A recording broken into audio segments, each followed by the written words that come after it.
My name's Scott Redmond. I'm an alcoholic. And Mike just said is one of those speakers that you never tire of, and Alexandra went.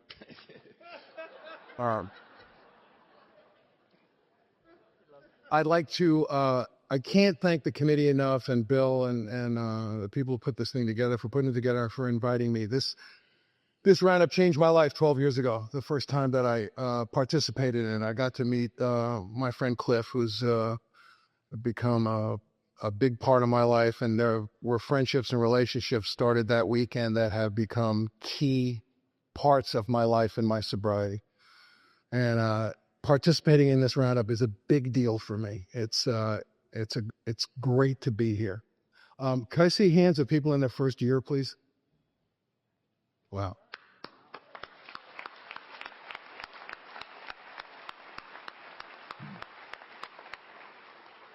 Welcome to Alcoholics Anonymous. I can't tell you how glad I am that you're here. I heard a couple of weeks ago, I think it's the best way I've ever heard a newcomer qualify ever. And I love collecting qualifications. I've heard guys refer to themselves as crack monsters and dope fiends and, but I was at a meeting and people were raising their hand with less than 30 days. The guy said, my name is Bob, I'm an alcoholic. My name's Carmen, I'm an alcoholic. And a guy got up and said, my name's Tom, big problem. Big problem. And then he sat down.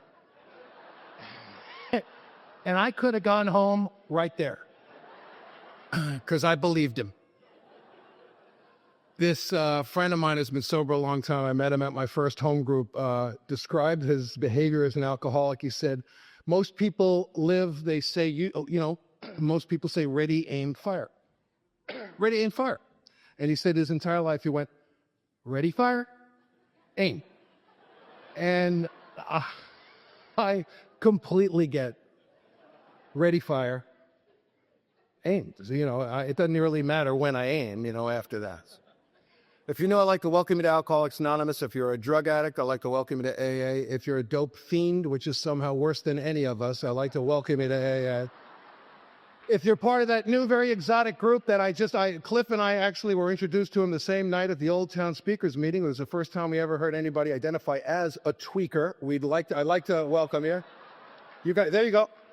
Man has no idea why he's raised his hands. They have no short-term memory at all. I like you guys. Every part of your face is moving in a different direction. Touched yourself till you're dehydrated. We're glad you're here. I'm not making fun of you. But I'm coming close. And I'll tell you, because I don't care if you're like a big, energizing, bunny, tweaking, dope monster, Bigfoot of dope addicts. I don't care. I don't care what you got. Just catch alcoholism. I did not have alcoholism when I came to AA. I have a fatal case of it now, but I did not have it when I came to Alcoholics Anonymous. I caught alcoholism in AA meetings. It enters through the ear, and it infects you, and then you start infecting other people. And there were a lot of things wrong with me when I came to Alcoholics Anonymous, but alcoholism absolutely was not one of them. I'm Jewish, and Jews don't drink because it might dull the pain. And, you just don't want to squander any agony opportunity that presents itself. One of the first guys that ever helped me in AA, in my first home group, I was a couple of weeks sober, and this guy identified, he said, I'm an ex-Catholic, which means I don't believe in God, and I'm therefore positive that God is going to come kill my ass for feeling that way. And I said, I'll sit near him, because I completely understood that. So if you're new, I want to urge you as much as I possibly can to stick around long enough to get a diagnosis. Just find out what alcoholism is. And I want to tell you, it took me if you had asked me that first day, if I was an alcoholic, I would have said no. I'm glad nobody asked me. I have I have this weird reaction to alcohol. I can't stop. I can't moderate once I begin. I'm part of a separate class of persons who are actually physically allergic to it. And if you're special and a drug addict, try some controlled crack smoking. You know, just fill your mouth up with crack smoke and say, I'm not in the mood, and blow it out. And hats will fill the air. I work alone, but thank you. Don't get over sober on me. Don't get over sober. And that would be okay. If it was just a physical allergy, I'd be fine. I really would be fine. But I have this bizarre thinking. It's referred to as alcoholic thinking. It's the source of a lot of mirth at Alcoholics Anonymous meetings. And I've got it. I've got it bad. And I still do stuff. I mean, my wife came home, I was making the bed, and I start thinking while I'm making the bed. So I lose track. So I unfurl a sheet, I hook myself behind the head and drive my head into the bed. And my wife looks really concerned, you know. I'm trying to fix my kid's phone. So I'm going to call their phone to see if it works. So I call their phone, and then I start thinking. And the phone rings, and I go, who the hell is calling me while I'm trying to fix the phone? And my kids just go, oh. And this is like a couple of months ago. I'm not going way far back. But I've got this nutty thinking, and I've got it. That's why I do more in AA than I ever have before, and that's why I've been hanging out with people who do more. I've been hanging out with people since I got sober. When things get good, they do more. When things get bad, they do more. They just do more. Some years ago, I was about 14 years sober, and I needed surgery on my hand, and my doctor said, you know, you're going to need general anesthetic. And I said, general anesthetic? That's great. General anesthetic. Normal people don't get excited about general anesthetic. There's no normal person that really goes, and I'll tell you why. I leave the surgery out. They don't leave the surgery out. I'm going to be wounded. And, you know, but they don't leave that part out. I do. And I'll tell you why. Because I know about general anesthetic. I know when they hit you with it, they say count backwards from 100. And you go 100, 99. I love 99. I love it. I love it. The difference is I won't trade my life in for it. One of the most misquoted lines in the big book of AA for me has always been, I've heard people say, my worst day in here is better than my best day out there. No. Let's see, a pound of cocaine and an all-female jazz band, or a panel at Chino. I don't know. What do you want to do? You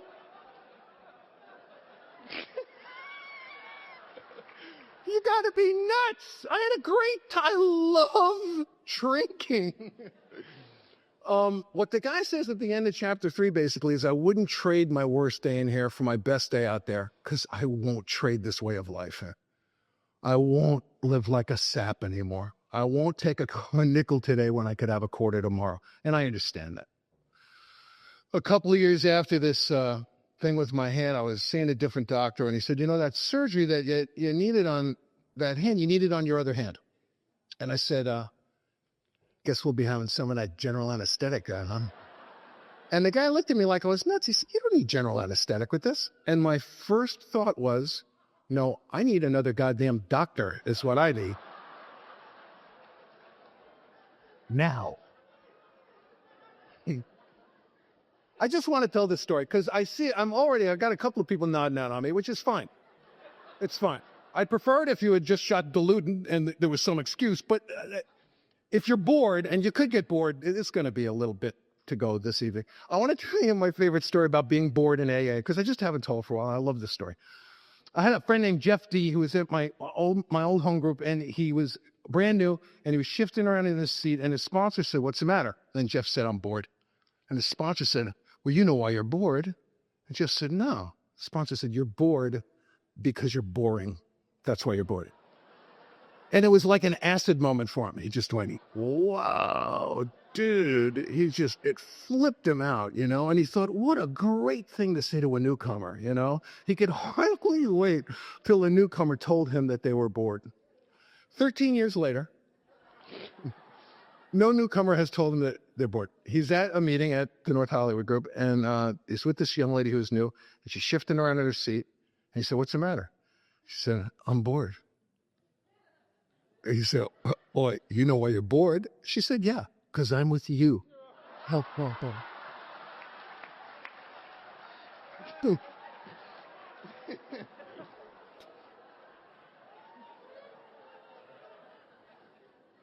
So welcome if you're bored. If you're new, a lot of what I'm going to say tonight is going to sound like this. And that's okay. I'm great. This is the only newcomer I've ever, this is like the shortest newcomer joke I ever heard. I called a newcomer today. Hello, he lied. At any rate,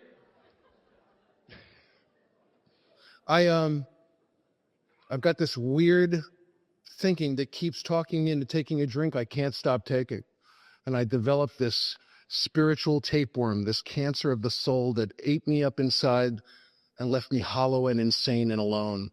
And that's alcoholism. And I didn't have that the first day I walked in here. I didn't know it. And I didn't know that I was beyond human help, even though you heaped evidence as to the upon me as to the hopelessness of my situation. And I was deflated of ego at depth enough, and my ego didn't repair itself fast enough. So I let some grace in, and I experienced the touch of the master's hand, and I started to get well. And it was a long, ugly trip up until that point. I grew up in the Bronx in New York City to a completely insane family. My wife never believed me about my family until she met them. And my mom had thrown an engagement party for us, and my Aunt Rose came to the party and wore her wig, and it was backwards. And it had a bun on it, so the bun was bouncing off her forehead all night. She wore it beret style, sort of jauntily askew. It was a look she was going after. This was not, she wasn't disoriented. If you got anything for free in my family, I mean, it was stolen. And I had an uncle who he was a welder, and he used to get free bales of steel wool.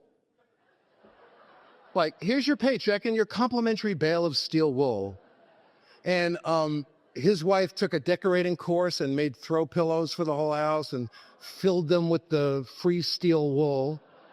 And that stuff works its way through on you after a while. So you'd look at the whole room, everybody be moving a little bit, the whole room was like a living, pulsing, breathing thing.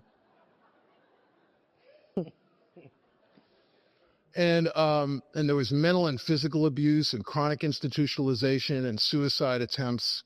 And if you're new here, all I've got is good news, as my family didn't have anything to do with making me an alcoholic. I'm not telling you that my family didn't injure me. I was terribly injured as a child. And I'm not telling you I haven't had to do a lot of stuff about that. I have. But I am telling you they didn't make me a drunk. They couldn't possibly have come up with this alchemy of three elements that joined together to create this landscape of resentment, fear, and sexual misconduct that plucked me beyond the possibility of being helped by conventional medicine, clergy, well-meaning people who loved me. And I didn't have a clue. And I was being literally eaten by it. Until a couple of months before I got sober, I found my wife locked in a bathroom, pregnant with our second child, weeping, convinced that she was giving our baby cancer. And there was nothing wrong with her. We just had alcoholism. So I grew up in the Bronx with this crazy family. I got put into therapy I was in psychotherapy for 18 years. By the time I got to AA, I was going to be dead, but I was going to understand it. And I have no beef against therapy at all. I'm in therapy now. My colossal mistake is I was trying to treat my alcoholism with psychotherapy. I mean, the idea of most therapy is to uncover, discover, unravel, to free associate, to delve in your past. Most conventional sometimes Freudian therapy. That's some of the treatment. And if you're neurotic, I don't know if anyone here has ever been referred to as a neurotic. You have anxiety. You have anxiety, and you come up with a resolution for the anxiety, and it's bad. It's a bad resolution. It's a bad idea. So your solutions are worse than your problems. And that's a neurosis. You have anxiety, you're a bad resolution, more anxiety. So I go to therapy. I say, look, I feel terrible. Why? Well, I was so drunk yesterday. I was too drunk to walk, so I drove. Well, what are we going to do about that? Let's talk about it. I got an idea. What were you thinking just before you did it? Nothing. Nothing. How are you going to treat nothing?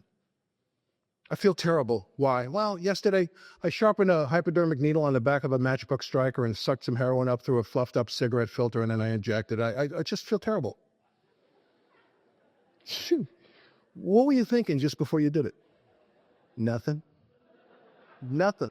And if you ask the alcoholic why they've done this thing, why have they acted without reason? Why? How could this happen? My alcoholism goes below the horizon. It stops presenting itself as a real piece of business, and I act without explanation, without reason. I have every reason in the world not to drink, but it stops presenting. Sometimes I'll fall in love, out of love, I'll get a job, I'll lose a job. Something will happen, and it'll stay above the horizon as a real piece of business for a period of time, but it's on my own juice. And if it's on my own juice, I'm going to get distracted, or I'm going to experience the phenomenon of craving, or the strange mental twist, or a resentment's going to come up and tag me, or a fear, and it's going to go below the horizon, and I am going to act in a way where this meaningless thing is precious to me, and I, again, stomp all over my life. I didn't want to be an alcoholic when I was a kid. So I conquered my alcohol problem with marijuana. I like to welcome all the pot smokers here. You remember WOW, right? WOW. WOW. Right after WOW usually came. What? What? Wow. What? Wow. What? Wow. What? Wow. Wow. What? Watching a pot smoker is like watching a dog try to run on linoleum. There's a lot of activity, but no movement. They just can't get a claw in the rug. I overcame my marijuana problem with pills and conquered pills with cocaine. Cocaine is an excellent drug. It's particularly good for sex if you enjoy sex from the Neolithic period.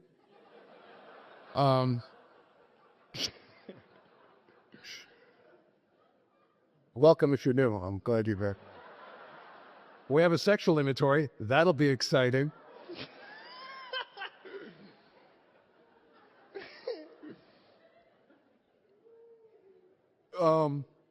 And I drank till I didn't want to be a drunk. Alcohol was on the table every day. And I was about in my early 20s. I was going through a cycle where I was using intravenous drugs, and I was hitchhiking from the Bronx down to Manhattan, and I was picked up by my aunt and uncle. My father had had a massive stroke, and I was taken to the hospital, and I couldn't show up for my pop.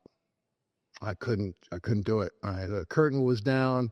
I couldn't even go and touch him in the cheek and tell him I love him and watch him take his light into another room. And I felt like a pig, an animal. I had holes in my arms. I collapsed as a son, as a man, as a brother. And I had to do some fast work. I couldn't fit the pain in my head. And I came up with something pretty quick, that it was needles and heroin, and all I had to do was never put a needle in my arm again, and I wouldn't be the guy who couldn't show up for his old man. So I didn't put a needle in my arm, not for 13 years. Shortly after that, I was acting in a Broadway play, and this new usherette walked in with long brown hair, and I took one look at her, and I didn't even say hello to her. I walked back into the dressing room of the show, I stood up on a chair, and I announced to the male members of this cast that if anyone talked to the new usherette with long brown hair, I'd break all the bones in their hands and feet. And we've been married 28 and a half years. Okay.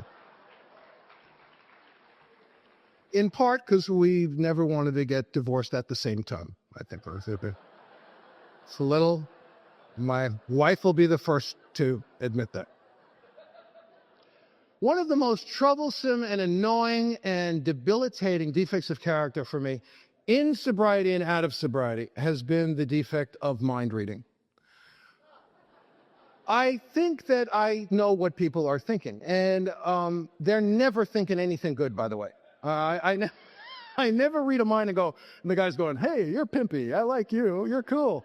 They're always going, you're a dip. You don't know what you're doing. You're wrong. My wife one day said to me, honey, you're not a mind reader. You're barely a mind user. Which, that hurt. That hurt. Hurt.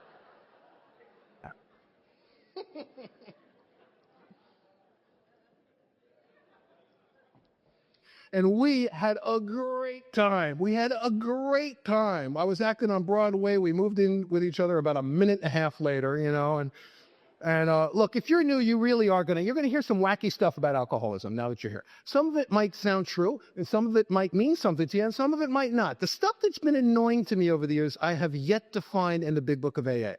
Never found it. I've heard, but it works for some people. It's not this stuff shouldn't be said, but it's kind of interesting. I've heard alcoholics don't like change, just do not like change of any kind.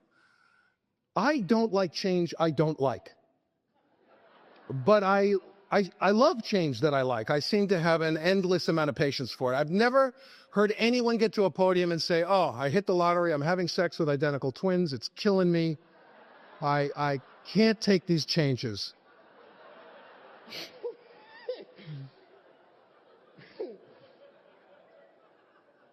I've heard alcoholics are perfectionists. I'm a pig. The only time that I seem to ever have an explosion of perfectionism is when my wife is caring for me. Then that's when the perfectionism really... But my favorite, my absolute all-time favorite is that alcoholics are above average intelligence. I have only heard this at Alcoholics Anonymous meetings. I have never heard it at an Al-Anon meeting, ever.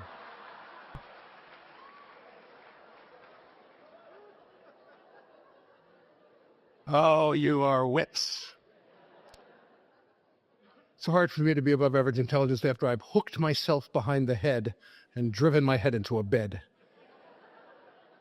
Yeah. And Nancy and I had a great time. And it went on for a while. We had a great time. I was acting in New York. I started directing plays. I had my own theater in New York. We did some great stuff. She started a career. And she's really, after a while, I wish I had noticed, she started becoming very troubled at a certain point. She became troubled and difficult and argumentative.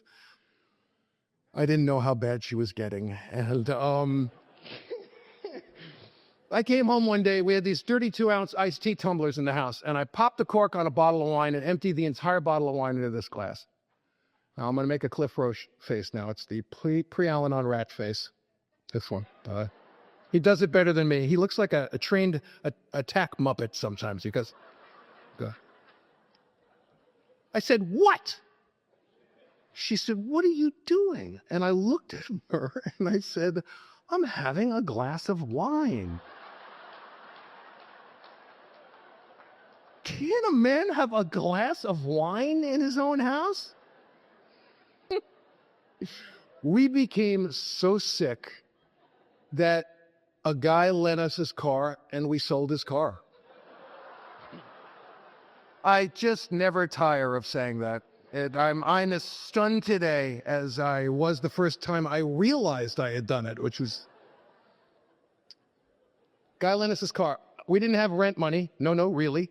And I looked into Nancy's eyes. I said, I am so sick of being a punk, irresponsible kid. I've had it. We're drawing a line in the sand. We are going to stand on our own 2 feet. We're going to sell the car. We're not... And she looked at me and said, let's do. With tears in her eyes. I will never forget that guy's voice on the phone as long as I live. I said, you sold my car? That's like house sitting for someone and they come back and you're in escrow. What are you talking about? What do you mean you sold my car? But I was able to sell this car for the same reason that I like general anesthetic. I go from problem, general anesthetic. I go from, let's pay the rent, pay the rent. I leave out Grand Theft Auto. I leave out surgery and Grand Theft Auto. La, la, la, la, la, la. That's gone, gone. Someone had to forge the pink slip. But we did the right thing, sacrificed. Oh my God. Our son Jesse was born, our son Micah was born, our oldest son Micah, and he was really welcomed into the world. We were surrounded by friends and family and got a ton of phone calls. He was really welcomed into our community. And 2 years and 9 months later, when our son Jesse was born, in those 2 years and 9 months, we had become completely isolated from alcoholism. No one showed up at the hospital. No one called. No one sent a flower. And it wasn't because people didn't love us. It really, really hurt too much to be around us. It was too scary. We went to the hospital to have Jesse that day. I hadn't paid the doctor, and we didn't know if he was going to show up. I told you that a couple of weeks before that, I had found Nancy locked in the bathroom, convinced that she was killing our baby. Because there was a spiritual tapeworm in her. Something had entered our life that our lives kept just running out between our fingers like a handful of water over and over and over again. And we didn't know what it was. And, you know, there's not a lot of terrific places to be in a hospital, but the maternity ward gets pretty close when things are okay. It's a pretty cool place. And there was my wife in extreme psychological duress. Jesse was sick when he was born. He was in neonatal intensive care, and there was nobody with her. And a doctor who I had never met before called me that night at our home and said, "Mr. Redman, where are you?" And I said, "You know what? I can't find anybody to watch my kid. I have a 2-year-old son at home. I can't, 3-year-old, and I can't." And she said, "I'll tell you what, my husband is home. I'll give you my phone number." This is a huge metropolitan hospital. She said, "You can bring your son to my house, and my husband will take care of him so you can be with your family." And I said, no. I had no way to accept this woman's generosity. And how's this? That was the terrible night my son was born. The terrible night my son was born. And now my poor son Micah had to be locked in the house with me, racked with fear and guilt and shame. He would have been better off if I had taken him to the waiting room and left him alone with a coloring book. At least he could have got the hell away from me. And little were we to know, it's what what Bill talks about gorgeously in his story. Little were we to know this is going to continue for 3 years. 3 years after this awful night. 3 years of broken promises, destroyed opportunities. I suffered from chronic success my entire life. By the time I got to AA, I had directed a TV show, a movie, I had my own theater, I had a book on the bestseller list. I did all of these things a time, because after I'd leave, they'd move the business so I couldn't find it again. I was the kind of guy, I'd be working someplace 30 or 60 days, and they start blaming each other for having hired me, which is awful when you brought them, no. It's a terrible feeling.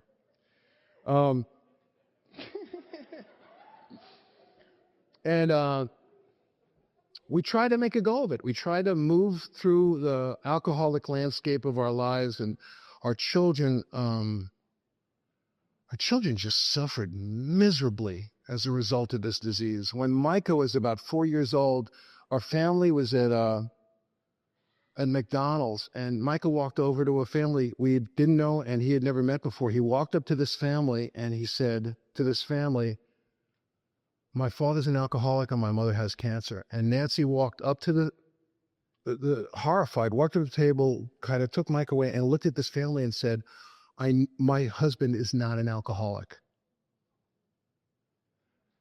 We lose. I've heard my wife say as a incredibly committed member of Al-Anon. I've heard her talk about this. I've heard her talk about it with new women. We get stupid. We get stupid. Alcoholics get stupid. Their friends and family, it makes us react without reason. That thinking that's described in the second and third chapter, I'll stop after the sixth one. What's the use anyhow? How did it happen again? It's right in there. I saw it in my children. I saw it in my kids. My kids were either pointlessly aggressive en route to a goal that never got attained, or they just threw the towel in. So what's the use? What the hell's the use anyhow? And by April 22nd, 1985, my sons were 6 and 3. They were crushed by alcoholism. They were cut out from the society of other children. Their small motor skills were screwed up. They were a wreck. Nancy and I were tongue-chewing, babbling idiots. And I put a needle in my arm again. I crossed the line I swore I would never cross. Why? Why not? It was time. I called my therapist in my 18th year of psychotherapy, my first Jungian therapist, and I told him what I had done, and he said to me that morning the exact same thing that Carl Jung told the man who 12-stepped the man, who 12-stepped the man, who 12-stepped Bill Wilson. He said to me on the phone that day, there's absolutely nothing that can be done for you. And that's what Carl Jung told Roland Hazard after being analyzed by him and drinking afterwards. I said, what are you talking about? He said, I can't help you. The only thing I can suggest is we have you institutionalized. And then he said to me the thing that Carl Jung couldn't say to Roland Hazard. He said, or you go to a meeting of Alcoholics Anonymous or Narcotics Anonymous. Now, why I went to the meeting is a mystery to me. It's an absolute mystery to me. Why? I'm a guy who loved dental surgery, who looked forward to general anesthetic. Why I didn't go to the mental institution? That's an uninterrupted source of narcotics. That's a chance to be with my people, colorful and adventurous people. That's where you write a book in the Nut Hut, right? Why I went to that AA meeting is an absolute mystery to me. I got up at 5 o'clock in the morning. I put my best clothes on. I got a bad check to write you. And I went to a clubhouse called Unit A in the San Fernando Valley, right next to a lovely Polynesian-themed bar named the Tonga Hut. I walked into this room, I looked around, and I said to myself, oh my God, how did this happen? Alcoholics Anonymous. How did I wind up in Alcoholics Anonymous? This is beyond lame. This is beyond church, beyond synagogue. This is some plateau of lameness I never even imagined was available to me. Alcoholics Anonymous. And the room looked like it was the product of like 200 years of inbreeding to me, you know? There were like identical twins carving their initials on each other's feet in the back of the room, as far as I was concerned. And everything was a miracle. I'm a miracle. You're a miracle. Oh, the coffee. Oh, what a miracle. The coffee is such a miracle.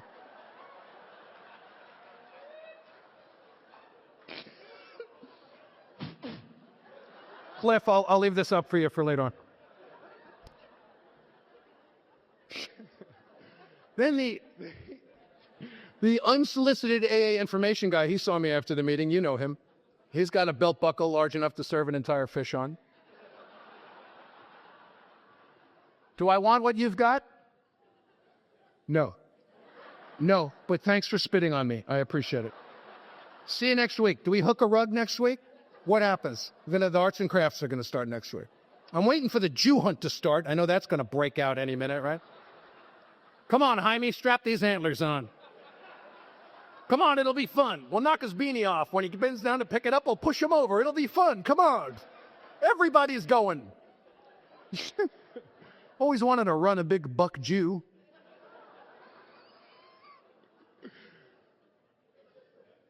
I went back to that meeting every morning for a year.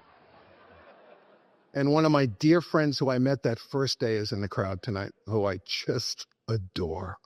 And we've known each other almost 20 years, and I just love her to pieces.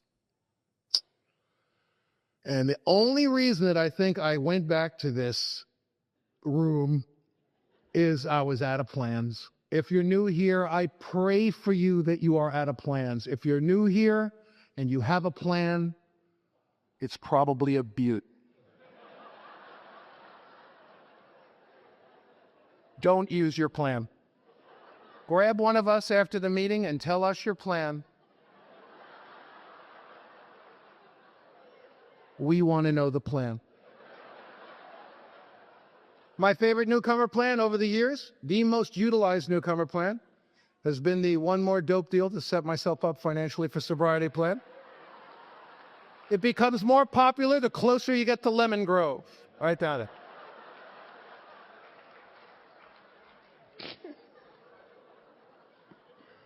So if you're new, if you be a mulin, welcome to AA. And some of the closest people to me in Alcoholics Anonymous were sitting in that room, and people who I met in that room. One of the guys there, Milton M., a couple of months later, his wife Ruby became my wife's sponsor, and has been my wife's sponsor all these years. And I don't know what happened to me that day. All I can tell you is that I had a window of opportunity. If you're new here, some of us might get a little pushy and a little nutty if you've stopped drinking. You see, the not drinking part's a moose. If it was not for the not drinking part, we would be a much bigger organization. I guarantee it. I guarantee it. It's that not drinking thing really screws a lot of people up. Here it is. If you're new, when you want to drink, don't. Yikes. It's really crazy. It's a crazy idea. And I was just crushed enough to let in enough. And, you know, when you're new, we get pushy. We would like to see you take advantage of the opportunity that's been afforded you if you've stopped drinking, if you've gotten out of the cycle of spraying remorse for a period of time. Because sometimes these opportunities disappear really quickly. And then sometimes you hear about people who stay untreated for a long period of time, but they don't drink. And maybe I could be one of those guys. Well, I didn't find out. And I stuck around Alcoholics Anonymous for 6 months, and I went to meetings. My wife reached out to the Al-Anon family groups. I know exactly when, because she raised her hand at her first meeting and said, "My name's Nancy. My husband's 37 days sober." And that was the end of my countdown in Al-Anon. And I'll tell you, if I would get very confused sometimes when I was new. I would go to AA meetings occasionally and hear people telling jokes about Al-Anon. I'm not talking about good-natured jokes. We tell enough good-natured jokes about alcoholics. I'm talking about mean, until I stuck around long enough to find out that the people who were doing that had no information, real information about the work being done in the Al-Anon family groups. If they did, they couldn't possibly tell those jokes. It would be like going to a meeting and hearing people tell awful stuff about AA. I mean, if that happened, I think we'd go, "Well, you don't know. You can't know. You don't know that a fire gets started here. You don't know what happens. You don't know that people's jaws get pried open and life gets spit into them. You don't know. You couldn't know." And yet there are times where we tolerate it in AA. And you know what? I used to have all the votes. I've been whittled down to one by good sponsorship. And if you think it's okay to do that, that's fine. That's your vote. My vote is that it's not okay. It's not.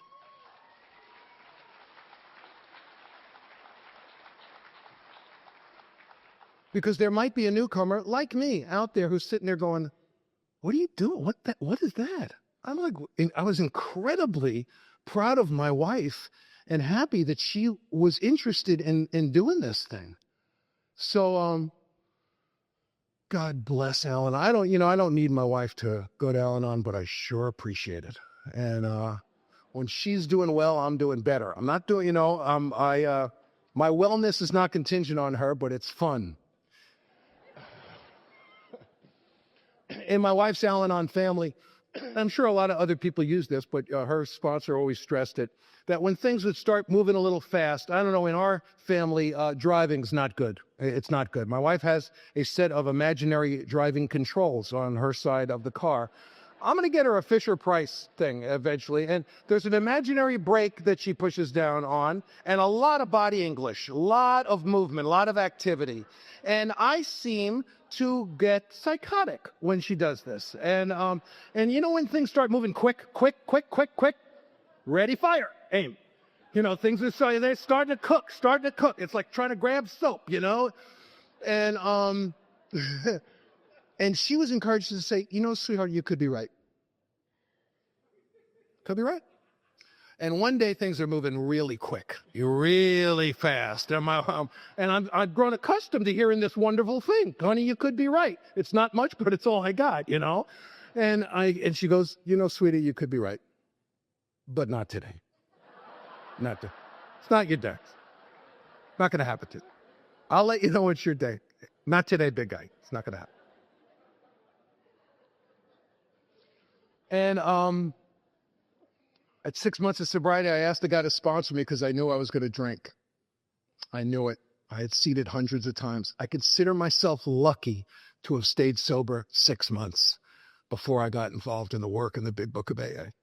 He was a great guy, still is a great guy. And he invited me over to his house, and he had made sure that I had done some reading from the Big Book of AA, and he read chapter 5 to me. And on the way through, he took me through the first 2 steps. We reached step 3, which my friend Clef refers to as the formal articles of surrender. I got to tell you something. I found this out the other day. It was one of the most beautiful expressions of the second step I've ever heard. The root, the origin of the phrase carte blanche, which we generally know as carte blanche, is to have, you know, license to do things. And what it comes from is the French phrase, when an army has been beaten so badly, they have to sign a blank treaty. It's a carte blanche. I signed a blank treaty when I got here. And your ass has got to be whooped pretty good to do that, because they'll fill it in later. And if you're really willing, you sign a blank treaty of Alcoholics Anonymous. And God willing, you won't have people who are going to have you, you know, wear a grass skirt and touch them while you're chanting the 12 steps. Cliff told me that magic would disappear if I ever told anyone, but...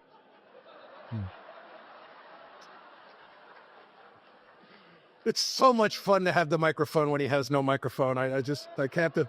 This is better than Christmas as far as I'm concerned.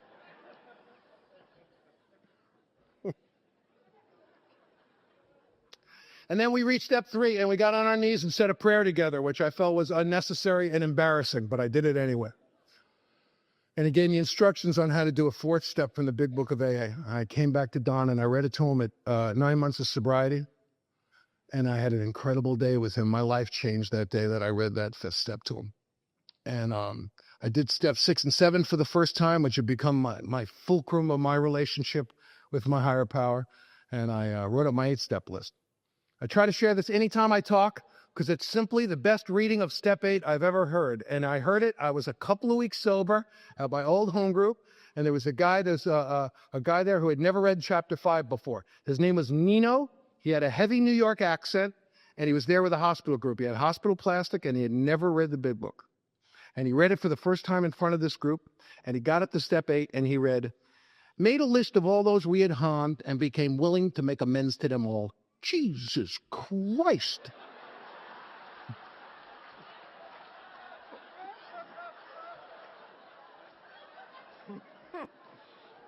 And he looked out into the room as if to say, have you seen this? Do you know what the hell is in here? Oh, it was so gorgeous. It was so pure. It's all I saw. I didn't see anything else on the list. Not those people, not that money. I would not have taken that much money if I knew I had to give it back. You think I'm an idiot?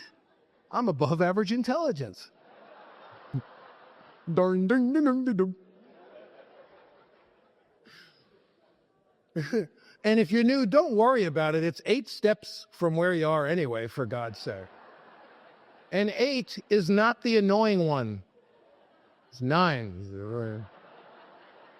It's the really annoying one. It's the pay it back step. So I wrote up my 8-step list. I didn't know what I was going to do about it. I didn't know what I was going to do about my wife and my kids and my dad. I didn't know what I was going to do. And I was blessed with a sponsor who refused to tell me how to make amends. He said, do your job in AA. I don't know how this is going to come out. Do your job in AA. Let's get to work.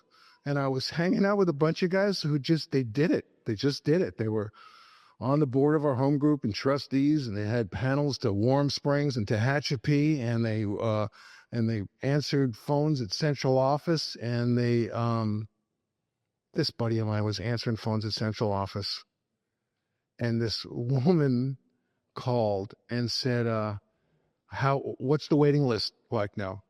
And my friend said, what are you talking about? I said, well, 2 weeks ago, I told my husband I had to get the hell out unless you join AA. And he called and he said, you guys put him on the waiting list. And I just want to see where he was, where he was. And my friend said to her, he said, I think it's going to be a bit of a wait for you. I think.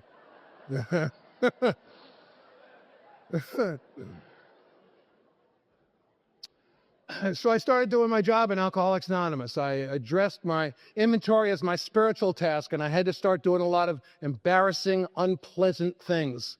I had to start going to school and standing up for my kids, going in and advocating for my children and seeing what resources were available to help them because they had been so terribly injured.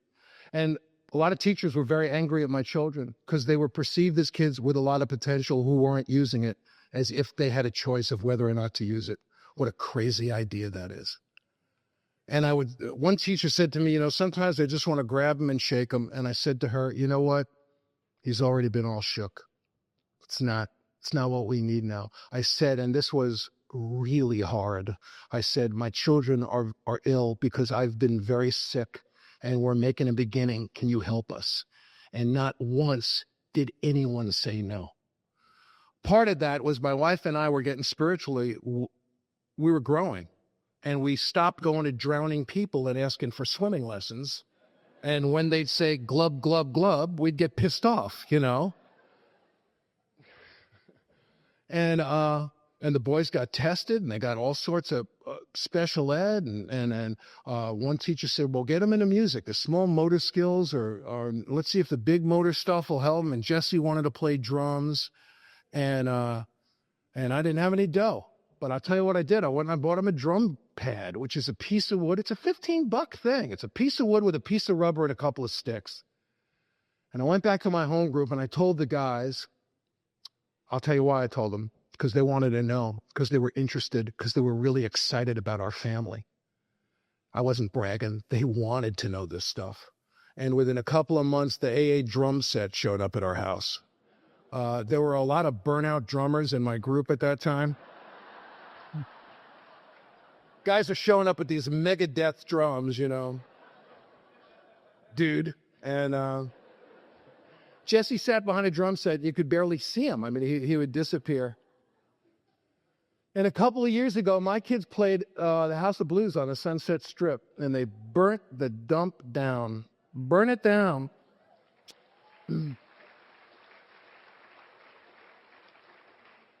Playing in this packed room, 800-900 kids, playing hip-hop music, elbow to elbow.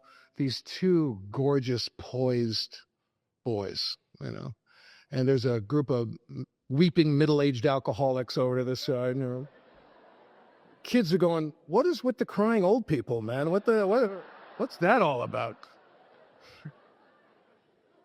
When my son Michael was 8 years old, I had been in the program for 2 years, and I went to make him lunch. And I said, what do you want in your hot dog? He said, I want mustard, onions, and lettuce. And I went, lettuce? He said, okay, I want lettuce. And he walked away. He came back about 45 minutes later, and I'm not altering one syllable. He said to me, I will never again allow your opinion of what I want affect what I ask for.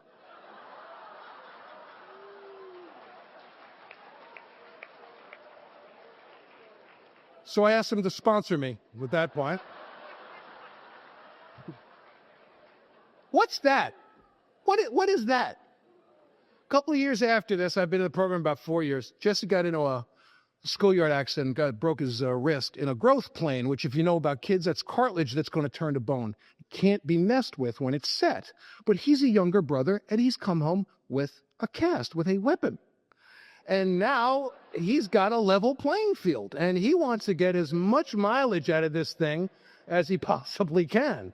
And they can't do it, because if he messes this thing up, it's bad. And Mike is into it. There, and I said, and I told him twice, and I finally screamed at Micah, you can't do this. I got right up in his face, and I yelled at him. I said, it's zero tolerance. We can't do this. He walked away from me, walked into his room, and he slammed the door.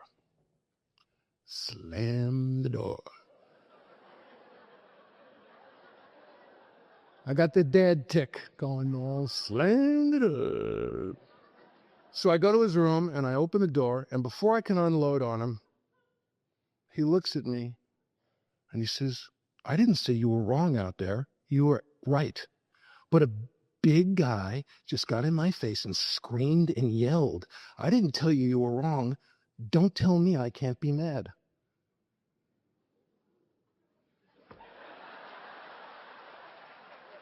What is it? What the hell is that? What is that? That's something he had been watching his mother and I trying to do, to stand up for yourself and tell someone what you need without telling them what to do. To overcome a fear of confrontation, to not scream and yell or hold it inside, but to tell the truth without telling them what to do. To take no crap and give no crap. What a design for a living. What a perfect thing. And my sons taught it to me. And I would, because I felt so guilty about my children's injuries, when they'd start to fight, I'd pull them apart and they'd fight again. And I'd pull them apart and they'd fight again. And Nancy said, you don't know how to fight. You don't let them finish.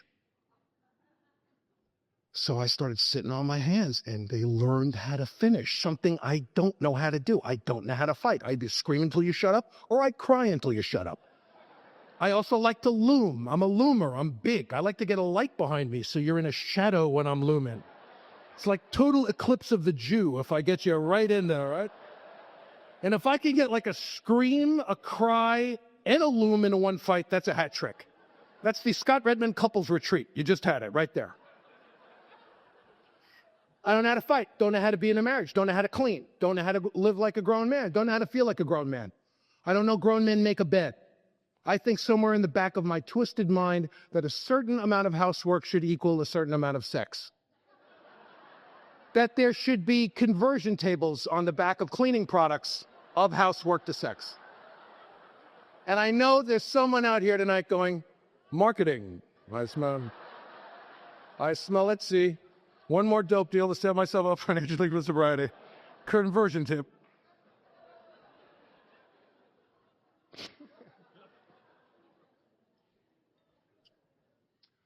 And we made a beginning as a family. And we moved down the line together. And we found a great comfort in one another's company. My wife was blessed with a sponsor who didn't beat her up. And I was blessed with a sponsor who applied the scalpel of truth with the anesthetic of love. And we had great examples, really incredible examples in Alcoholics Anonymous. And we stayed sober for a while. I've had a lot of problems in sobriety. I know that there are people who haven't had problems in sobriety. I'm incredibly happy for them. And I'm not saying that you have to have problems in sobriety. And I've had a bunch of problems in sobriety. I've had problems in my marriage. I've had problems with sex. I've had problems I went up to over 300 pounds of sobriety. What does that have to do with sobriety? Absolutely nothing unless you're going through it. Absolutely nothing. And I would pray in 6 and 7. I write, I'm resentful at Scott for being overweight. It affects my self-esteem, pocketbook, ambition, personal relations, and sex, and the defects are self-serving, gluttony, shame, guilt, and stubbornness. I'd read it to my sponsor and go have a pie and a bowl of spaghetti. And I'd write it and read it and write it and read it and write it and read it, and my sponsor's finally saying, you're not using the first 5 propositions in the book. What's going on, man? Where are you changing? Where are you using this as a fulcrum for change? And I go, Pop, what do you got? And I'd hear him go to Overeaters Anonymous. And I go, what else you got? And finally, after my health being threatened, being over 300 pounds, I went to OA. I said, hi, I'm a circuit speaker. They said, yes, and a very fat circuit speaker. I'm really glad you're here. I said, would you like me to talk? They said, no, your mouth's full. Don't talk. What does this have to do with sobriety? Nothing unless you're going through it. I've been to other 12-step programs. I'm in therapy now. I've gone to the Feldenkrais technique and used that for my back pain. I've not done one single one of these things instead of AA. I've done every single one of them because of AA, because I've been hanging out with seekers, because of the inventory process. The minute I do any of them instead of AA, then I've started that process, haven't I? I've started that process of watching it go below the horizon and stop presenting itself as a real piece of business. My alcoholism has stayed buoyed above the horizon as a real piece of business for 19 years and 11 months, even when I'm not concentrating on it, because it's buoyed on the heads and shoulders of the men and women of AA. When I read my fifth step, I read about a lot of stuff. I read about a kid named Mark who used to kick my ass when I was a kid, from the time we were 5 till we were 10. I had to go all the way back and write about that stuff. He humiliated me in our first spin the bottle contest. I had to write about Nazis slaughtering Jews. And I had no defects of character on that resentment. And my sponsor said, Scott, you don't understand. You don't understand. They're not asking you if the event is your fault. I'm resentful at Nazis for slaughtering Jews. They're not asking you if the event is your fault. They're asking you if the resentment is your fault. Was the event your fault? No. Is the resentment your fault? Every time, with no exception and no loophole. Because a normal person would do a lot of things about Nazis. They could give money to political groups, work against, do all sorts of stuff. But I don't do that. I feel sorry for myself. I'm a hypocrite and a bigot, because if I think you are associated with that in any way, I don't even want to know who you are. I'm an opportunist. I'm not living in today. I'm a grudge holder. I think that's enough for right now, don't you? And he set me free. My sponsor set me free. He changed my life in that moment, that day. I was in my first year of sobriety, and I was becoming sort of a spiritual Goliath. I started sponsoring guys. And I had a ghostwriting job for 20th Century Fox, and I was being considered for a job as a staff director on a sitcom. I thought this would be really good. I thought this would really be good if I got this job. It would be very good for the men that I sponsored, because they would see me prospering. They'd really see the program at work.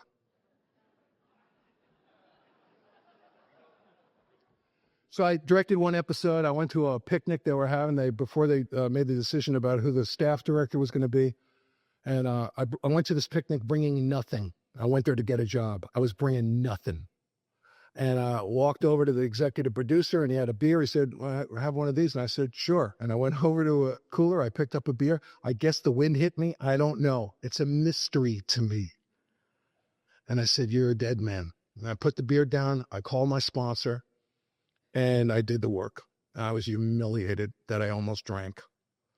And I had to sit down and write the resentment against myself for almost drinking. And they didn't give me the job, and I was resentful at them.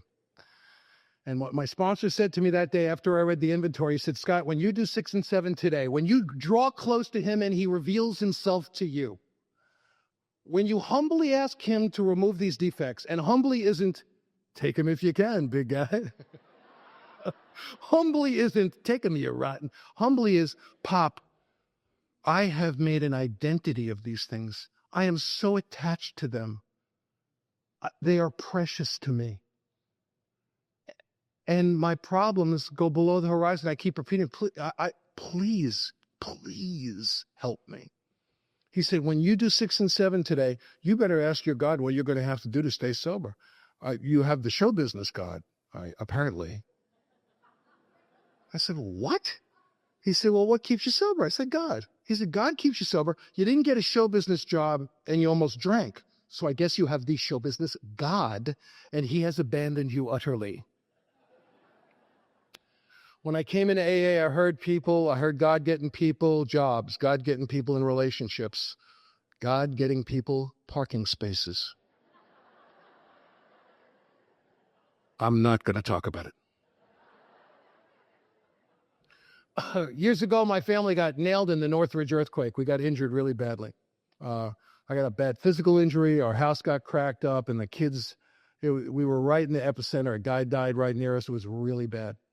Shortly after this, we were at an AA function out of town, and this woman who used to live in LA came up to me at this function and said, "Oh, I am so glad God got us out of LA before the quake."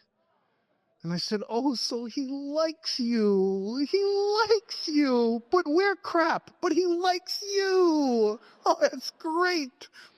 And she said to me, "I guess he just felt you had some lessons to learn." I'm out of here. I'm out of here. I have no interest in living that world. Living in that world where I've got a God saying, "Get him, get the Redmond boy, get him. Get him, no evacuation plan for you, Jew boy, get him. Get him, turn his wife to salt, kill his goat, put a finger in his eye, get him. Smote his ass, smote him. Smote anyone he talks to, we'll figure it out later." I can't live in a world where I've got a God saying, "Well, let's key your car. It's boils for you. You're due for a rash." I believe St. Thomas. I believe the mystics. I believe the big book of AA. To know God is to not know God. That God is absolute and complete mystery. That no one can fully comprehend or define that power which is God. And every time I ascribe a personality or an intention to my higher power, I make them this small. This small. I know that God's keeping her sober. I'm just here to share my story. Wouldn't do me any good. That is a mystery I used to be very uncomfortable with. I'm very comfortable with it today. As a matter of fact, I crave that mystery. I've misidentified people in AA and approaches to AA as God. I've misidentified meetings with God. It's a big mistake. I don't know who I injure more, them or me. You know, it doesn't mean I can't respect them. It doesn't mean I can't learn from them. It doesn't mean I can't love them.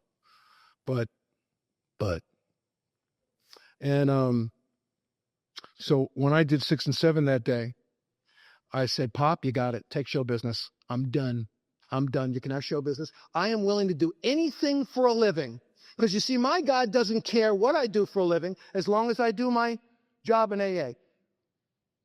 My God is not a child annihilator. My God expects me to do my job in AA if my children are annihilated or not. And I know plenty of people who have lost children in Alcoholics Anonymous and who are astounding examples of this program. My God doesn't care if I live in the house in the hill or the refrigerator box. I do. and that's fine as long as I want it and it doesn't become an attachment or a craving. And I said, "Pop, I'll do anything you want for a living. Just keep me sober." And within 3 months, I was working as a cook on a catering truck.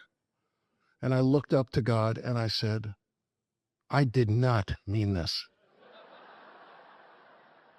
This wasn't even on the long list. Where did this even come from?" Now in LA, when they make a TV show or a movie, they hire a caterer. You're on a vehicle on a movie set. It's a Teamster job. It's great dough, but I'm Scott Redmond. So the first movie that I cater, the producer, executive producer and star of the movie is a guy who I've worked with in the business. And he comes into work, he sticks his head on the truck that first morning, and he says, "Could I have a burrito?" "Scott?" I said, "Well, what's happening, babe?" He said, "Is this your truck?" I said, "No, but it's my spatula."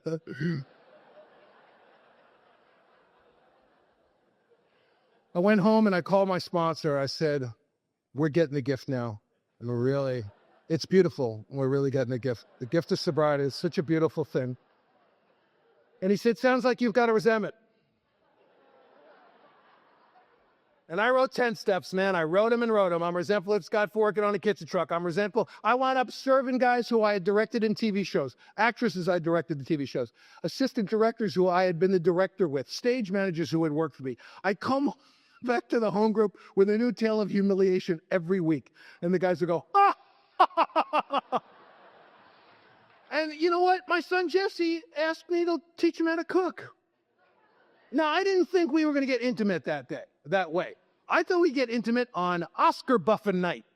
When we buffed my Oscars. We'd get together and buff my Oscars and my Emmys. That's how I thought my son and I would develop a relationship. But he wanted to learn how to cook.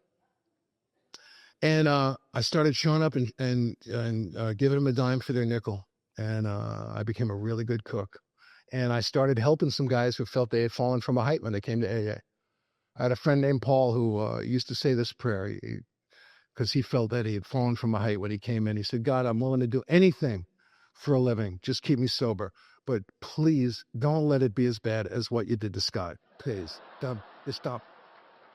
It's like being voted most attractive man in your cell block. It's And then one night, the star of the sitcom that I didn't get the job directing walked in as a newcomer to my meeting. And I had done the work on it, and I was cool. And I welcomed him.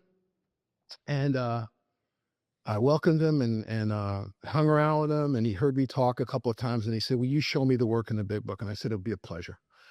And I was just, I talked about, I was basking. It was so great that I was so free to be able to help this guy and really genuinely help him and not want anything from him. That show was still continuing to be produced at that time. And he walked into my house late for this appointment, which happens often, And I said, geez, I'm sorry I'm late. Our new director, my job, that's my job. The new director has my job. Mark, the kid who used to kick my ass.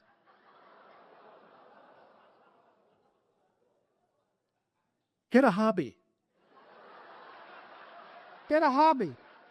Get some outside interest.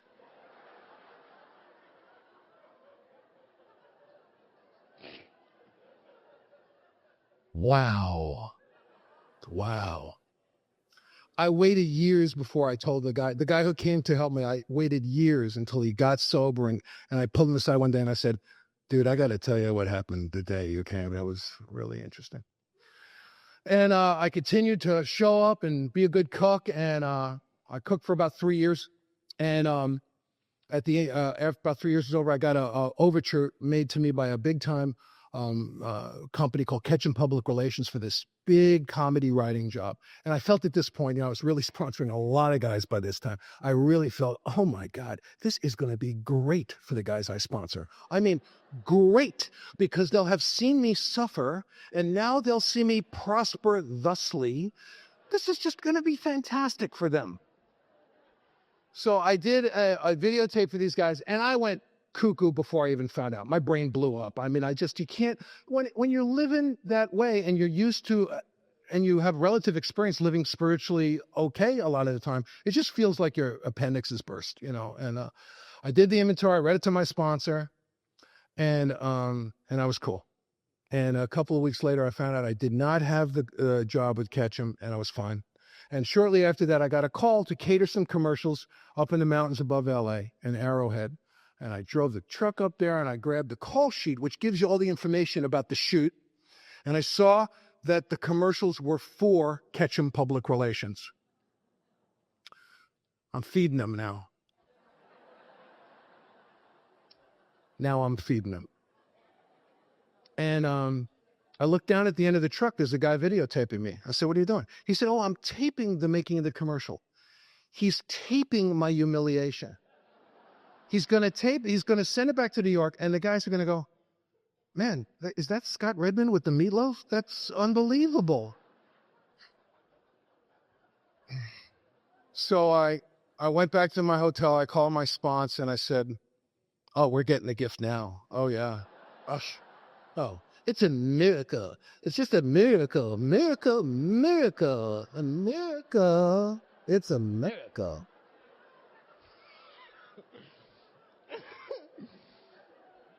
And he said, I guess God had enough writers and needed a few cooks today. And then he said, you told God you wanted to work for Ketchum and you forgot to tell him what you wanted to do.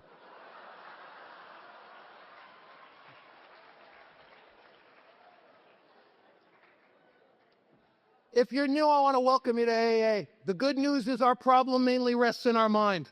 Alcoholics Anonymous is the only text about recovery from a fatal illness that leaves the sufferer in better condition than they were in before they contracted the disease. AA, as far as I know, has the only text about recovery from a fatal illness that contains the sentence, "We absolutely insist on enjoying life." There's no book about cholera that says cholera is a hoot. You're going to love cholera.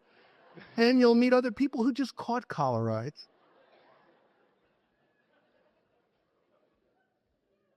And the problem is our problem mainly rests in our mind. You know, if you're new, I want to welcome you to AA. If anybody sticks their finger in your chest and says that's the way AA is, I'm just telling you, I've steered clear of those guys. Alcoholics Anonymous was founded by a bunch of acid dropping, niacin eating, Ouija board playing wackos. Seekers who are always saying more. What's more? Henry James. William James? What's more? What's happening? What do we got? You know? Please read the history of Alcoholics Anonymous. Please read AA Comes of Age. Please read the big book of AA.